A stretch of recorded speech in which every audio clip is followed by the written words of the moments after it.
We're talking NBA because as a typical white guy, I think I know about the NBA. It's the one sport that is the most fun to discuss an all-time team because it's the one sport that you can picture players from different generations against each other. One of my favorite things about the NBA 2K games is they always have a blacktop version of just the street basketball, with the chain link net, and it's just they're not even in uniform; they're just in t-shirt and shorts, and you can watch Bill Russell play against Kevin Garnett. You can picture how that would go. What also makes basketball fun to discuss and debate is there are very few players that actually matter. I mean, first off, every player has to play offense and defense, but in the grand history of the game, the the the general consensus of who the greatest players are. I mean, it's pretty. Everyone's going to have LeBron in their top 20 somewhere. Everyone's going to have Kareem, Hakeem, Shaq, Kobe. So the argument is there is a confines to this. I always appreciated Bill Simmons, one of my favorite writers. The book of basketball really kind of opened up my mind to think, because I mean, growing up, well, so over my shoulder here, I got my shirt from the original '92 Dream Team. It's actually the original 10 before Drexler and Kristen Leitner were added to the team. But I still have the shirt. And I remember when they did the opening game, the opening lineup in the backcourt was Magic and Michael. And I remember thinking then, like, you can't get a better backcourt. And 26 years later, that actually still holds true. There's been some contenders, but for most of my life, and that's the thing, when you talk to basketball fans, you ask them give me your top five, or give me your starting five. Give me your life depended on it, 5-on-5 game. Who are you going with? Who are you running with? And for most of my life, it was Magic and Michael in the backcourt. It was Larry Bird. It was Kareem. And then the power forward I always had is Bill Russell, just because he was a small, by today's standards, he would be a small center, so a good power forward. But just all those victories, all those championships, you find a place for him in your lineup. So that was my five for a long time. Reading Bill Simmons and specifically the book of basketball, where he talks about the wine cellar team, and it expanded my thinking. Instead of thinking about five, he thought of it like a wine cellar team, like a dream team, an all-time dream team. And the premise was the Independence Day scenario, where aliens come down and they challenge us to a best-of-7 basketball series. You're given 6 weeks to prep for it, and in a time machine, you can go back and pull out any player from any year, preferably in June after the finals, and then you have 6 weeks of training camp to get them all together, And so who are you picking? Who's your 12? Who's your dream team that you would pick? If the world was at stake, and so not only did he get me to think beyond just a five, but an entire team and how the 12 would complement each other. But the book of basketball also talked about that it's how the players fit together. It's not just the 12 greatest individual players, but what 12 players would mesh together as a team. And the other thing he talked about is you can't just name a player, because players have different versions of themselves. They're like a wine. What year what specific June would you go back to? Would you take 87 Michael Jordan when he was just averaging 35 points a game and just young and just violent and still proving himself? Do you want the 92 version? Do you want the 96 version? With Magic Johnson, do you want the young 82? Do you want the 85? Do you want the mature, 87, 88?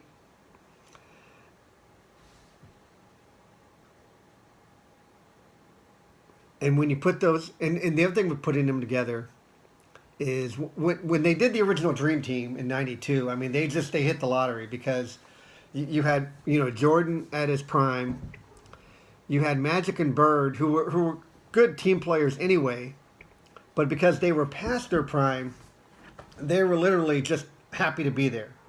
They were willing. They had nothing left to prove, and then you had the rest of the team. I mean, all 10 plus Drexler are in the Hall of Fame. These were all. This was the NBA at its best in 1992. You had just these. It was natural. It was an all-star team, but they were all also good at the team hierarchy. Naturally fell into place. Also because they had Chuck Daly as a coach, and he helped everything mesh together. In the Olympic teams after that, 96, 2000, they were just throwing together all-star teams. And it wasn't until we started losing in the Olympics that they thought more of a team concept, where players like Iguodala, Shane Battier, Dwayne Wade took on more value, because it's not just what are you getting for me, what are you getting for yourself, but who can pass you the ball and know they're going to get it back, or who can be trusted to make the right basketball play when the time comes. So anyway, for a long time it was Magic, Jordan, Bird, Russell, and Kareem. And the first thing to come along was Tim Duncan. He drafted in '98. By 2003, he was and is the best power forward ever. He has no problem. He ain't looking for the spotlight. He'll grab any rebound. He'll score any point. He's unfazed by the big moment. 5-1 in the finals. That's my power forward now. For a long time, LeBron. The other night.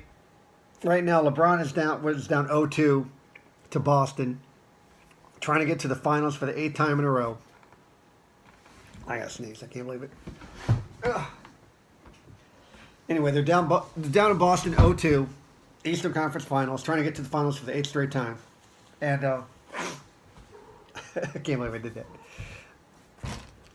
And I knew LeBron was going to come through. I was, 90% confident that the Cavaliers would win, but I was 100% confident that we would get LeBron's maximum effort. And the guy scored 27. They beat Boston by 30. LeBron had 27 points on 12 shots. He was 8 of 12. 27 points. That's. He is the most efficient player in the history of the NBA. He's the most efficient. He's the most athletic. So the question was who to bump. Do I bump Magic at point? I was trying to get creative. I was actually thinking about bumping LeBron or bumping Magic for LeBron. But when you're doing an all-time team, that's not, even with the 6-week training camp thing, that's not the best time to try to work someone into a new position. And so I had to bump Bird. So as Bill Simmons calls it, my wine cellar team, my 12, my starting 5 is 85 Magic, 92 Jordan, 2012 LeBron. I want him coming off as they lost the finals in 2011. 2012 is when LeBron won his first title. So he had that confidence of being the champion. That was him at it. He's still physically maybe at his peak. We don't know. It's year 15. But so I'm taking 2012 LeBron, 03 Duncan, and 1977 Kareem. I wanted. There are so few centers that matter. Even fewer than, there's, 30 to 50 total NBA players that you could discuss in the top 12. 50 different players that if someone put there, I would understand it. But in terms of centers, there's maybe 8 total ever that, if your life depended on it.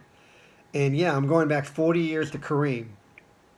because, as Bill Simmons said, it was the most guaranteed 2 points ever. And the guy was tall. He was taller than advertised. He was he's listed at maybe 7'1", 7'2". He is actually 7'3", 7'4". I mean, he is the legit center of all time. So that's my starting five. My backup point guard, I'm going with Steph Curry. The 2016, coming off the loss, to the Cavaliers, but they were 73-9, back-to-back MVPs, just instant offense, and again, a point guard that can win MVPs, but can add a Kevin Durant and not blink and not have the ego. I mean, the guy was not supposed to be this coming out, and so he has that humility and that humbleness, and as a point guard, just a natural teammate. And so, I mean, to me, he's already the second best point guard of all time. My backup shooting guard. Now, this is the one, Kobe Bryant is the second best shooting guard of all time. Career stat-wise,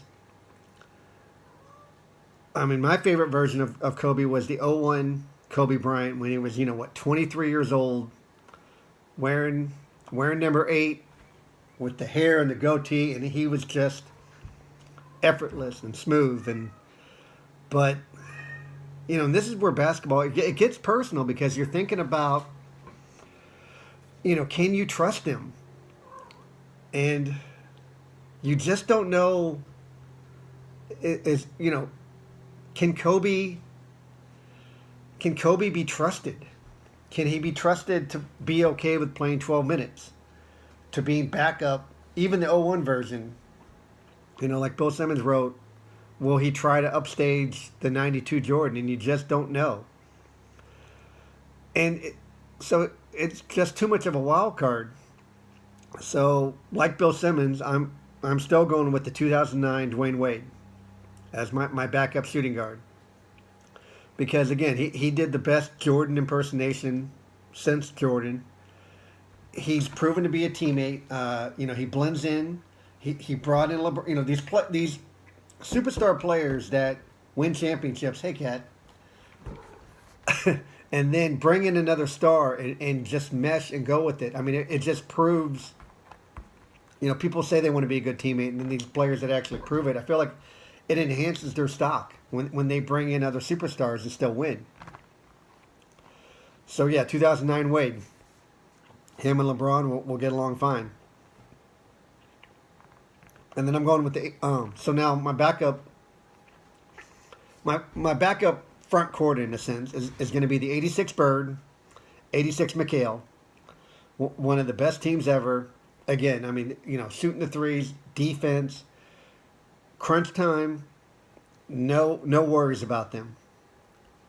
I consider them a unit. And then with them, I'm putting 1977 Bill Walton, who, he had maybe, 14, 15 months.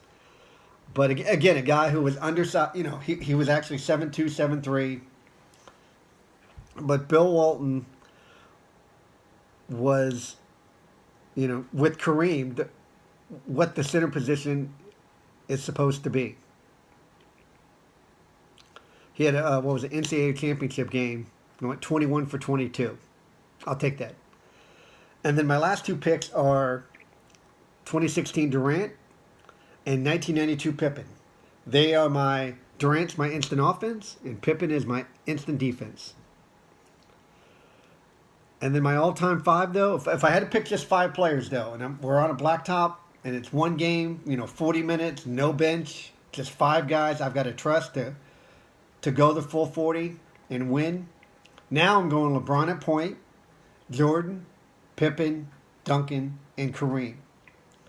Those are 5 guys with long arms,